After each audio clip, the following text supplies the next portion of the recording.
Hello and welcome back to Beyond the Veil background information. Once again we're going to be doing one of my creature profiles, but as it's the sort of last parts of the Strix, there's going to be 3 of them and it's going to be quite a long one, I'm afraid. We're going to be covering the Aethon, the Stymphalian and the Horus, which are categories given in the Veil for certain species. As usual, I do my little quote at the start and then I get into the information I have on the species that I've used in creating them for my universe. And I'll discuss the creature profile in the universe. Okay, right, let's get started then.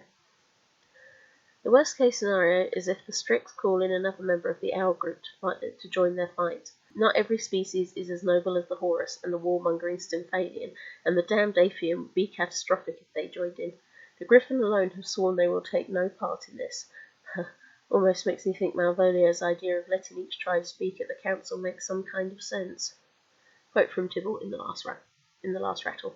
Leaving Griffin and Phoenix for another day, as we're focusing on the other bird people, most in the category of the night predators, owl, are here because of their propensity towards human flesh, and these guys are good examples, though I'll explain the Horus type later.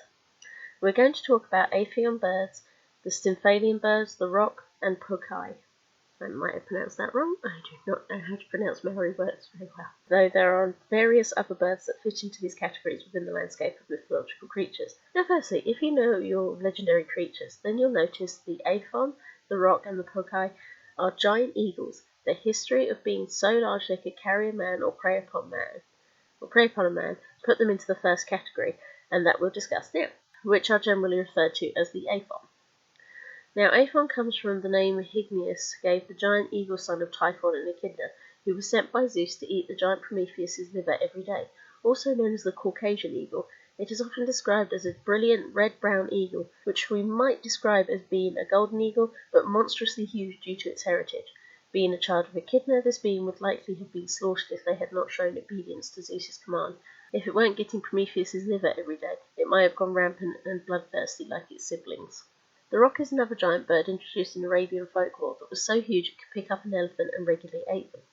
Some stories state that if you took the feather of a rock you could move as fast as the wind or even become invisible, that the eggshell of a rock was valuable and huge. The rock is not necessarily thought to devour humans, preferring larger prey like ox, but that their presence is fear-inducing alone, because some people would see them as a cloud in the sky that gradually turned into an eagle. Of course, modern interpretations of that mysterious island where Sinbad meets a rock in his stories tend to make people assume it is the island of Madagascar, and this goes in with modern thoughts on the elephant bird eggs being mistaken for such things. This is something even David Attenborough suggests may be the case, unlike the Pokai I mentioned before. What's the Pokai? Well, in Maori mythology, there is a giant eagle that picks up and eats humans, something that makes me think of both Aethon and the rock. But unlike those two, there's thoughts that this is not just some made-up story, but perhaps folk memory of the extinct Hass eagle that would feast upon the giant moa birds and probably ate the first few humans to cross its path before the pair of them wiped out the moa birds together and the eagle lost out on food resources. In fact, this is one of those rare cases where we go, oh, you know, that actually makes the most sense for that story and that kind of creature. So what am I doing talking about these 3 birds in regards to the Veil? It almost sounds like these guys are giant eagles that wouldn't really deal with the same sort of life as werewolves and vampires. In the Veil, these giant birds are known collectively as Aethon and are born from, you guessed it, the Echidna. So they can take on human forms but all love human flesh. However, unlike most other species with that kind of link, they most often stick to their wild forms and live in the wilder worlds. In fact, in the Veil there were customs of offering up enemies to them to devour in order to appease them so they would not hunt certain species. Side, neutral, dark, created by, spawn of Echidnae, created for, not applicable. They just exist. Created when an Echidna female produces a child, and there's the possibility that they may spawn a giant man-eating bird of some kind, an Aethon. Physical description. Often taking the form of giant golden eagles, they have quills along the back of their head that stand up when they sense prey, and are so big they are often mistaken for huge storm clouds rolling in the sky. They have huge talons and beaks, and yet they can take a human form that would never be noticed amongst other humans until their pupils widen at the sight of a human in trouble that might be tasty. Abilities: they can fly long distances, their talons can pierce through the hide of an elephant, they can lift elephants and ships out of the water with ease, their beaks can crash into something like a battering ram, and they can crush boulders beneath them. Their eyesight is exceptional, and they are always drawn to humans struggling alone. Most known for having sacrificial offerings to stop them causing havoc. Weaknesses: their eyes are very sensitive, and any hit to them means that they will not be able to see prey or fly carefully, and may starve to death, or become trapped in a human form which is much more mortal. Number: very few. There was a habit amongst the human elite that built up in the Vale to hunt them for sport, along with lots of the crazy animal spawn of the Vale. It is thought there might only be about 30 living or wildlife throughout the entire Vale. Well-known beings: Aethon, the first of the demonic birds, who escaped into the Vale, but was actually rather useful hunting the Nephilim and devouring them. Characters and stories: I've got an idea for one particular figure, but I'll have to think about how to work on that idea. Now, moving on to the Stymphalian birds. If you know the story, then you will think of them as crazy demonic birds that ate people and were killed by Heracles. Only a few were killed by him, as the rest departed the swamp they gained their name from and later harassed Jason and the Argonauts. Now, in the mythology generally, we learn of them as river birds in the marshes that were either the pets of Artemis or Ares, with bronze beaks and claws, and generally impervious to harm. Recently I overheard them being described as ibis, but whomever owned them trained them to eat flesh and show nothing but violence towards others, and apparently left their original home only to come to the marshes and destroy crop, fruit trees, and the people. Heracles is sent out to chase them off or kill them, and so he tries, but his arrows bounce off their armour, and he could hardly get into the marsh either. So the goddess Athena told him to shake items that are similar to castanets that startle the birds and urge them to take flight. He was then told to use the arrows dipped in hydra poison, and was able to kill a few of the birds but scared the rest off, never to bother the region again. Though they later got into a scuffle with the Argonauts passing through their new home by the sea, the birds were chased away but no doubt continued to eat people when they had the chance.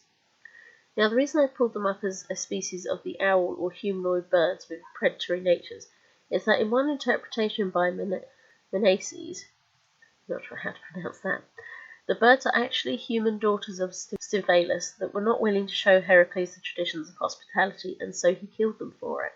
Nasty, right? But what if it was a mix of both?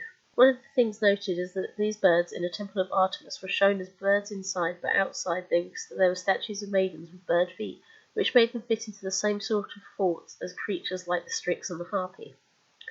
In the Vale, these beings are man-eaters. They appear as simple men and women who are very protective of their territory, and will reveal their bird form with its bronze beak and claws to kill enemies, but will invite humans into their homes with offers to guide them or feed them, only to devour them. The humans' only chance is to spot their bird feet and realise they've got to run for it. And here's more about them in the Vale. Side: dark. Created by demonic crossbreeds. Created for another one that's not applicable. Created when, during the course of demonic offspring breeding with other species, it is thought that some mixing with certain bird shifters or bird beings cause these wader-footed women to be born, with some mistaking them to be similar to swan maidens, but some believe that they are just a typical species created from the menagerie of demonic beings out there left to roam the Vale. Physical description: beautiful men or women that are welcoming and smiling, and always sweetly spoken with a natural charm. They are human but for their feet, which are the great long-toed feet of a heron that helps them wade through the marshier areas they live in. When they have their prey in sight, they turn into giant heron or stork-like beings with claws of bronze, wings where the feathers are more like scales and protect them from injury, the same upon the chest, as well as beaks made of bronze that can bite and saw through human limbs. Abilities: can digest people, have impervious feathery armour over their chests and wings, dangerous claws of bronze, beaks of bronze, and the ability to fly and travel through water and marsh without getting lost, as well as turning into a human shape to lure in prey. Most known for stalking marshlands and ruining any settlement that tries to be made near their territory. Weaknesses: they are only vulnerable in their human form unless they are being shot with weapons coated in the blood of serpents of echidna offspring. They are particularly vulnerable to vampires, though, as they are sometimes caught and bled as a delicacy to the noble boar.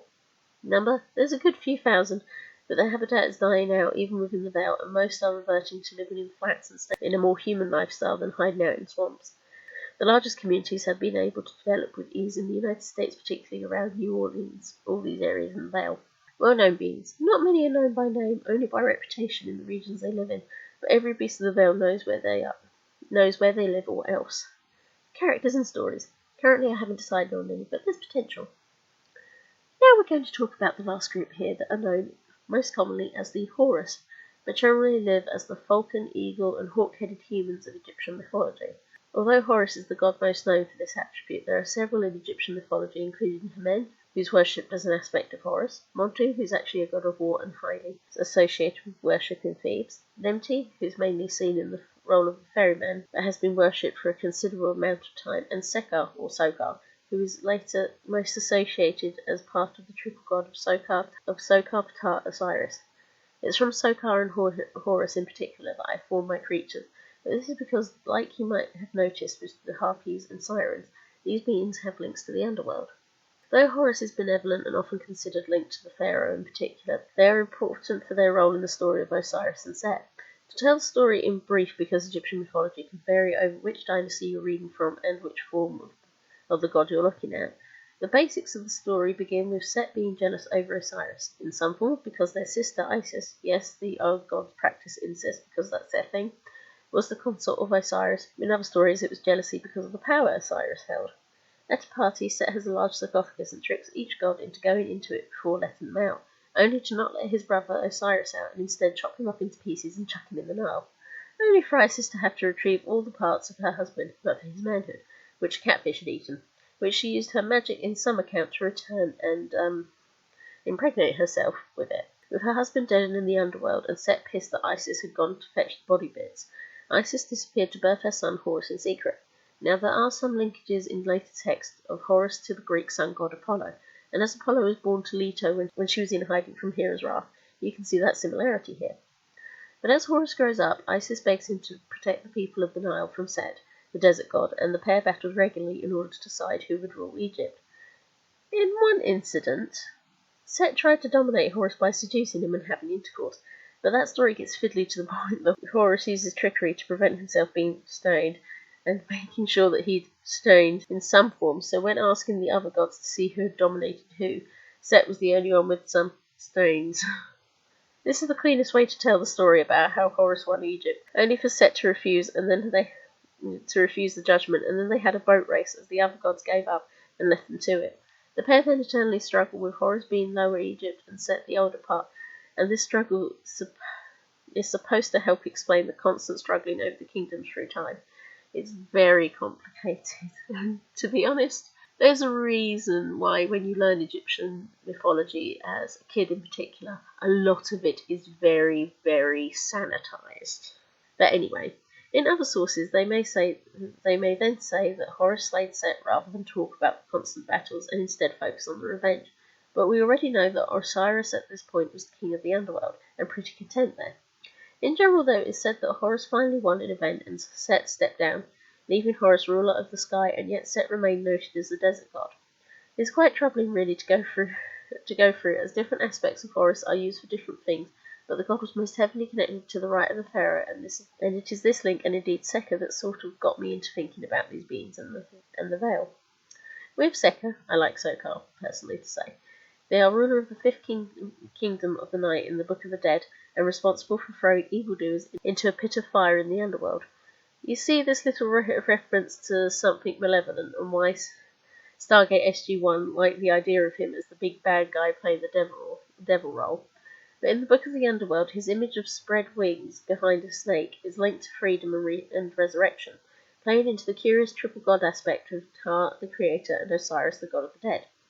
But now you're probably still wondering what I'm even talking about with these guys here, and well, for discussing the history of the veil, I decided that Egypt would be similar even within the veil with the pharaohs and whatnot, but that they would have a closer link to Horus and actually be falcon-headed beings when sitting upon their thrones and governing over the landscape. But in the veil, the guys in charge are from demonic sources, and with the mention of Egyptian gods being demons within Satan's army in Milton's Paradise Lost, I thought they would be the leftover offspring of such demonic beings, but would have created their own species through it.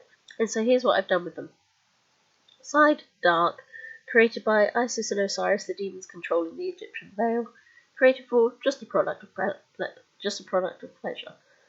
Created when? In the early days of civilization. Physical description, they appear as any human might, but their true head is that of a bird of prey, with the falcon most highly prized and claimed to be that of the next ruler. Aside from that, they look like any other human. Abilities: being the spawn of demons, they have the desire to gain souls, and so would encourage worship of their followers, pledging their souls to join them when they died under the false assumption of resurrection and a better life. They are keen-eyed and can see the weaknesses of all mortals, and will also devour the bodies of their enemies to show that they were above other humans. They lived slightly longer than humans and were immune to any disease, even though they practice incest to increase the likelihood of producing a falcon-headed child. Most notable, looking like Horus of Egyptian mythology, and for ruling Egypt for many years until the were-lions brought them down. Sorry, I'm losing my voice a bit. Weaknesses: they can be killed if poison is put within the body of a human that they devour, and if their bird head is decapitated when it's only shown its bird form. Otherwise, it's pretty hard to kill them. Number: unknown. In fact, they were assumed extinct until a few would turn up as cage pets in the vampire courts. Well-known beings: Niu the Rebellious, the only one of his kin known to have aided the were-lion in the destruction of his dynasty. Characters and stories: I'm hoping to tell the story of Niu somewhat, but it may be tricky because these guys have really messed up personal lives, so I'll think about it more. Final comments: I probably lost you on that section, but if you managed to stick around and pass the fascinating story of Horus, I hope you found this interesting. Next time we'll talk about the Griffin, which are much more straightforward and easy to talk about. Thank you so much for listening. Bye.